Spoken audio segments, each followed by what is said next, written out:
One of the first events that I remember getting deeply angry about was the murder of Emmett Till in 1954. He and I were the same age. He was 14 as I was in 54 when he was murdered for looking disrespectfully at a white woman. And so I just, from that time on, really was very interested in politics. I was aware intellectually, not emotionally, about just how outrageously mistreated black people were in Mississippi. It was almost as bad as apartheid in South Africa. They had no legal rights, they couldn't vote. When I finally got there, I felt the full emotional impact.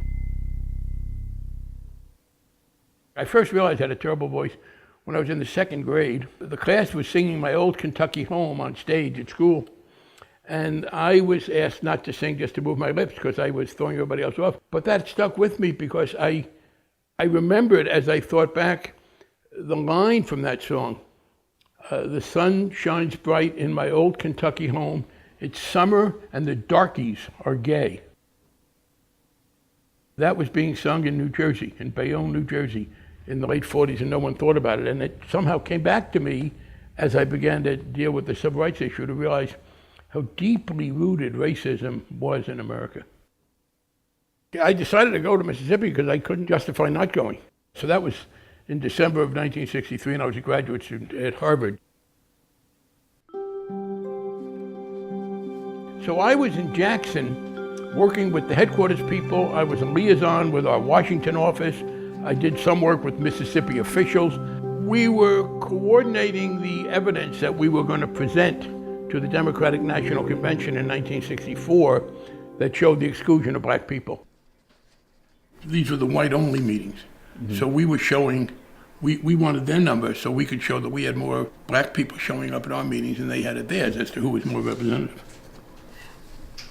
As people might be able to tell listening to me, I'm not easily understood, I mean physically. This is Barney Frank.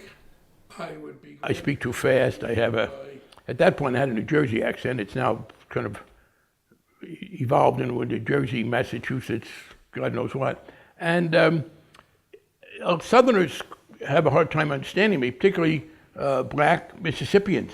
And literally, the few times that I was out in the field, there were some problems. I hadn't been there very long when I stopped trying to tell people that my name was not Benjamin Franklin. That just seemed much more logical to many of the people in Mississippi. Mississippi wasn't America if you were a black person. It's interesting that the denial of fundamental rights was so severe. And this is something which I've tried to argue to some of my gay and lesbian colleagues in terms of how you fight for things and how you have to set priorities, and you cannot expect to get everything all at once, even though you should be entitled to it morally. In 1964, while we were in Mississippi, Lyndon Johnson signed the Civil Rights Act of 1964, so that segregation at the lunch counters was now illegal. That had been a central part of the argument. And the decision of the leadership of the Mississippi Summer Project was not to take advantage of the new civil rights law and not to integrate the movie theaters and not to integrate the lunch counters, because they did not want to detract attention from the more fundamental denials of the right to vote and the right to fair policing. And that I think, is an important lesson that people should remember. I knew things were bad, but living them made it even more graphically real. You were unprotected. You were kind of like a turtle on your back, because we had accepted nonviolence. We were in the midst of a culture which included a lot of very violent people. And we had a law enforcement. This is extraordinary for me. I grew up with law enforcement as the good guys.